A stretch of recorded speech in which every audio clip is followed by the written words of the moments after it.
Bonjour Fustel. Bonjour Mijan. Est-ce que tu pourrais te présenter plutôt aussi? Oui. Je suis de Fustel Ndjoko, camerounais, belge d'origine camerounaise. Et je suis marié, père de 3 enfants, je suis designer. Je suis président de la fondation de Fustel qui fait beaucoup dans l'amélioration des conditions de scolarité des enfants au Cameroun, soutient les handicapés et les jeunes filles dans leur, dans le renforcement de leur capacité d'autonomie. Voilà. Oui, et tu t'es formé d'abord au Cameroun et puis après tu es venu en Belgique, c'est ça? Me former, non, c'est un grand mot. Je ne me suis pas du tout formé en tant que tel. Mais bon, j'ai fait un peu d'études au Cameroun, pas beaucoup. Et après, je suis venu en Belgique. Mais bon, avant de venir, j'ai fait quelques petits métiers. Et après, je suis venu en Belgique. Mais me former en tant que tel, non. Non. Donc, tu es venu avec ton bagage quand même, c'est ça? Oui, mon bagage culturel, avec ma personnalité, avec ce que j'avais d'énergie, de volonté et de force. Oui, et l'envie de me donner plus de possibilités de réussite. Ouais. Et comment ça s'est-il passé ici? Une fois arrivé ici en Belgique, je pense que c'était des années 2000, 2001? Oui, c'était en 2000. Disons que je suis arrivé et je suis passé par un centre où j'ai vécu quelques mois, 6 mois. Et après, je me suis retrouvé à Bruxelles, où j'ai travaillé comme gérant de cybercafé. Et après, j'ai eu la possibilité d'ouvrir le mien. Et les choses sont parties comme ça, avec des hauts et des bas. J'ai fait faillite, j'ai recommencé à zéro. J'ai toujours considéré que déjà être en vie, en santé, c'est déjà formidable. Et que le reste, c'est une question de volonté personnelle, de détermination et d'objectif qu'on a. Mais as-tu toujours eu cette attitude-là d'entreprendre? Je suis camerounais et en général, je pense qu'au Cameroun, l'entrepreneuriat, c'est quelque chose qui est dans l'ADN de beaucoup de gens. Et je fais partie de ces gens-là qui ont cette façon de faire dans leur ADN. Donc, c'est tout naturellement que je le fais. Voilà, c'est le parcours d'un entrepreneur, c'est le parcours de quelqu'un qui a envie de réussir. Et c'est aussi simple que ça. Vos objectifs, je pense, vous les avez déjà dès le début, quand vous êtes arrivé ici, vous avez peut-être dit, ok, moi je veux atteindre ces objectifs-là, ou bien ça s'est construit petit à petit avec le temps? Ça s'est construit petit à petit avec le temps, mais je me suis toujours dit, à chaque fois que je suis engagé dans un chemin, je dois pouvoir me donner les moyens. Et aussi, parce qu'ici, vous dites quelque chose de très important, il dit, il faut se donner les moyens. Pour vous, ça signifie quoi? Je vais vous donner un exemple très simple. Le 25 janvier passé, j'étais invité par le Black History Month de Bologne à faire un séminaire à l'Académie des Beaux-Arts de la ville de Bologne. Alors, ils m'ont payé le billet d'avion, tout ce qu'il fallait, mais j'ai payé une valise de 25 kilos parce que je voulais amener des choses. Et quand j'ai amené des choses, ils étaient étonnés que j'ai amené mes différentes créations il y a 5 ans jusqu'à aujourd'hui. Mais quand j'ai exposé mes créations dans une sorte de parcours de découverte, mais ça a été concret. De dire que j'ai commencé là et aujourd'hui je suis là. Et c'est pour dire quoi? C'est pour dire que quand on accepte de mener une mission ou de faire quelque chose ou d'intervenir dans un processus, on doit pouvoir se donner les moyens à 100%, peut-être même à 101% pour que sa participation impacte. En Italie, une des thématiques que j'ai abordées, c'était l'afrosartorialisme. Voilà, c'est quelque chose que je théorise comme étant la vision africaine de l'élégance, une vision qui est inclusive. Pour moi, l'élégance, c'est pas une question de vêtements uniquement. Le vêtement n'est qu'un élément et un infime élément visible de la notion d'élégance. L'élégance, se traduit pour moi par la manière dont on est dans la société, dont on interagit avec les gens, notre capacité d'empathie, notre capacité d'écoute, notre capacité à protéger même ceux qui dans la société sont fragiles. Les femmes, la société a fragilisé et fragilise la position des femmes.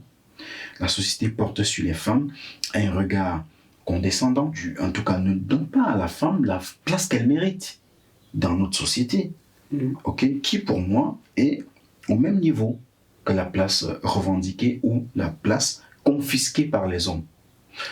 La société ne pose pas le même regard sur les handicapés alors qu'elle devrait les protéger, elle les fragilise plutôt. Donc l'homme élégant, l'élégance voudrait que notre société protège les minorités, les gens qui ne pensent pas comme nous, qui ne font peut-être pas comme nous, qui ne reçoivent pas les mêmes opportunités.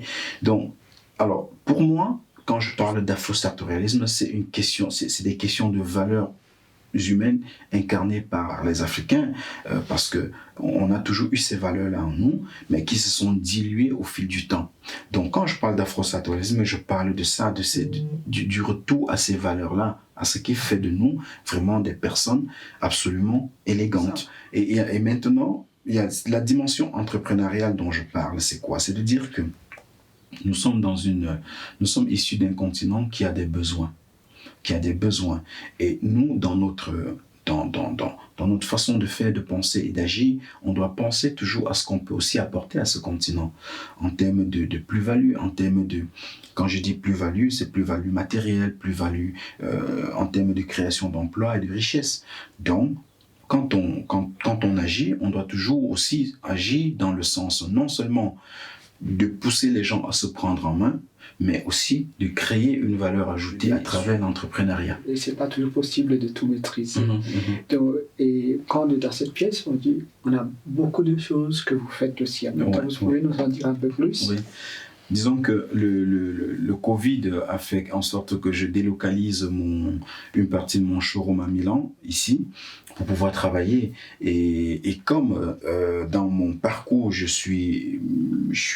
design ma propre ligne, mais aussi je représente beaucoup de marques sur le continent africain, des marques sur lesquelles j'ai l'exclusivité.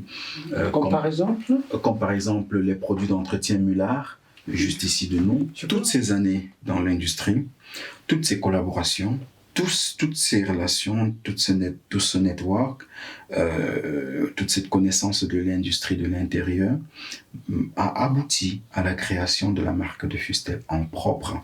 Parce que depuis longtemps, j'ai fait des collaborations de Fustel by Mondeliani pour les lunettes, Roberto Botticelli pour les chaussures, Roberto Lucchi pour les chapeaux, Vimercati pour les chapeaux de nouveau, Zanforlini pour les sacs. Donc j'ai fait énormément de collaborations, énormément. Et ça m'a permis de comprendre, d'apprendre, de maîtriser le savoir-faire dans certains domaines et d'avoir une vue globale du business. Et alors, pour finir, j'ai lancé la marque de Fustel en propre. Ce qui ne veut pas dire que je ne continue pas les collaborations. Il n'y a pas de problème. Mais j'ai lancé de Fustel en propre. Et le corps de cette marque, c'est la chemise. Et tout ce qui est périphérique à la chemise, c'est-à-dire pochette, cravate, ceinture et bretelles. On dit toujours entreprendre, mais si tu es arrivé à la chemise, ça t'a pris combien de temps? Du moment où je commence la première collaboration avec Roberto Botticelli, jusqu'à... d'ailleurs, ça c'est le fruit de la première collaboration avec Roberto Botticelli. C'est ça, donc il y a 5 ans. Il y a 5 ans. Oui, par là. Oui. C'était ça. Il y a d'autres qui ont suivi, qui ont suivi. Jusqu'à la chemise, ça fait 5 ans.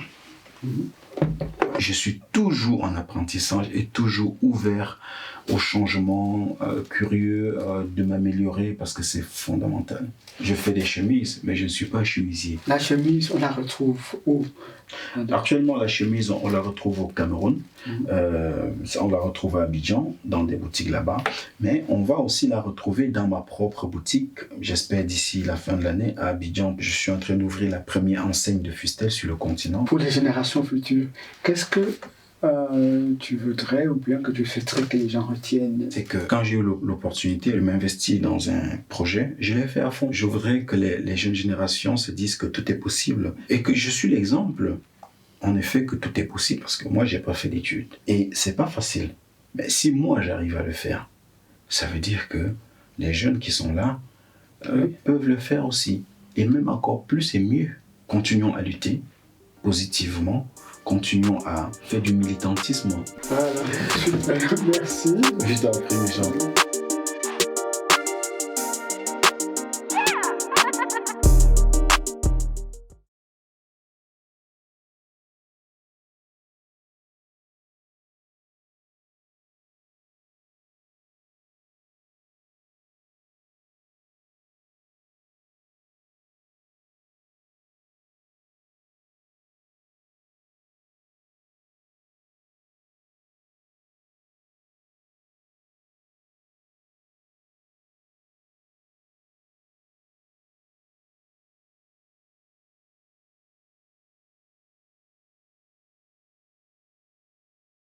Toutes ces années dans l'industrie, toutes ces collaborations, toutes ces relations, tout ce network, toute cette connaissance de l'industrie de l'intérieur a abouti à la création de la marque de Fustel en propre. Parce que depuis longtemps, j'ai fait des collaborations de Fustel by Mondeliani pour les lunettes, Roberto Botticelli pour les chaussures, Roberto Lucchi pour les chapeaux.